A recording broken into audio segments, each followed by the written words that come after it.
లక్షలాది మందికి మన తెలుగు మ్యాట్రిమోనీ ద్వారా వివాహాలు జరిగాయి. తెలుగు వారి number 1 choice Telugu matrimony.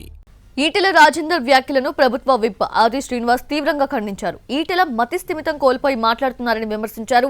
BJP రాష్ట్ర అధ్యక్ష పదవి కావాలనుకుంటే మీ పార్టీ అధిష్టానాన్ని ప్రసన్నం చేసుకోవాలన్నారు. సీఎం రేవంత్ ను అసభ్య పదజాలంతో దూషిస్తే పదవి వస్తుంది అనుకోవటం మీ అవివేకానికి నిదర్శనమన్నారు. ఈటెల రాజేందర్ గారు, మీరు మా ముఖ్యమంత్రి గౌరవ శ్రీ రేవంత్ రెడ్డి గారి పైన మాట్లాడినటువంటి మాటలను తీవ్రంగా ఖండిస్తున్నాను.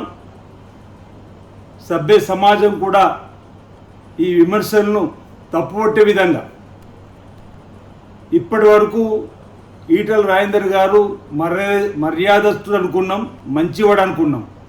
కానీ ఇలా దిగజారి మాట్లాడే మాటలు చూస్తుంటే మీరు మీ పార్టీ అధ్యక్ష పదవి కావాలనుకుంటే మీ అధిష్టాన వర్గాన్ని కాకా పట్టుకోండి తప్ప ఈ విధంగా ముఖ్యమంత్రి గారిని బూతులు తిట్టి పదవి సంపాదించుకోవాలనుకోవడం అది మీ అవివేకానికి నిదర్శనంగా మేము భావిస్తూ ఉన్నాం.